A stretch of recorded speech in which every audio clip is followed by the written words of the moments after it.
finish in a good note. We needed to make sure to send our fans home,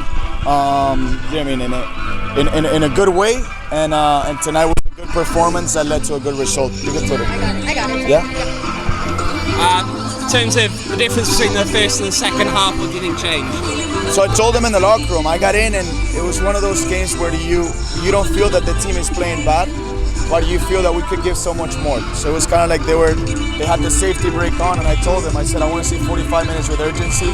I want to see 45 minutes that you guys are not going to play another official match in the next 3 or probably 3.5, 4 months. That's what I want to see. I want to see urgency, and the guys showed up and they showed that little extra that was needed that we didn't have it in the first half. I didn't think we were bad in the first half, but we were much better in the second. So it's the story of the day, Luis retiring. Looking back on his career as a whole, what do you have to say? It's unbelievable, and me being Venezuelan and being so close to his career. I've known Luis since I was 14 years old. We shared the youth national teams together, and then I was lucky enough to play versus him a few times, and then we also were in the first national team together. So I've known him very well as a person and as a player, and to have the possibility to be here tonight with him it's special. This is a guy that has given so much back to every team, community, organization that he's been and he's played for, and I'm honored to be able to share the field with him tonight, and it was great that he was able to go home tonight and finish his playing career in a good note. Now this is the beginning of a new chapter, and I'm very, very sure he's going to be successful at it as much as he was as a player. That next chapter, do you think he could have anything here or no? We will see. We definitely want to make sure that we can keep good people around, that we can keep people around that can help us grow, that can help us develop, and that can help us achieve all the objectives that we want.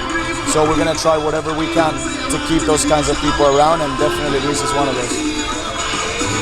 Coach, in terms of this season, what are some positives that you can use over into next season? Positives is resiliency, right? Resiliency and not just so much from our players.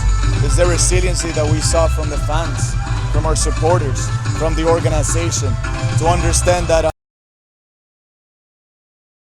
moments of adversity you show support, you show love, and it's when they showed all year. That's what the organization, the ownership group, and the front office showed all year, and with the players, it was that as well. Since the moment that I came in, we didn't back down. We pushed forward, and we changed many things, and the boys absorbed that very well, and they try to push forward, being brave, and trying to give back to what I just said, to the organization, to the fan base. So that's a huge building block for next year. We just have to make sure now we have some time, and we have the responsibility to make sure that next year it's a year that provides us the opportunity to build a platform that allows us the opportunity also to be successful for many years to come. Coach, when you took over this team, you talked about building a culture here. Do you think you achieved that culture, and what culture do you think you built here? This team has a clear culture and values that have been here established together for many years, and they're going to stay established for many years to come. If I can come in and make sure that those values and the culture stayed aligned, I'll consider my job done. Culture is a huge part of what we are as an organization, and we have to make sure that it's protected at all times and at all costs. Players understand what it means to wear this logo. Players understand what it means to represent Phoenix Rising, and that was one of the first things that I mentioned about the importance of the organization that we represent and bringing back that sense of belonging. So I do think that that's another huge building block for next year.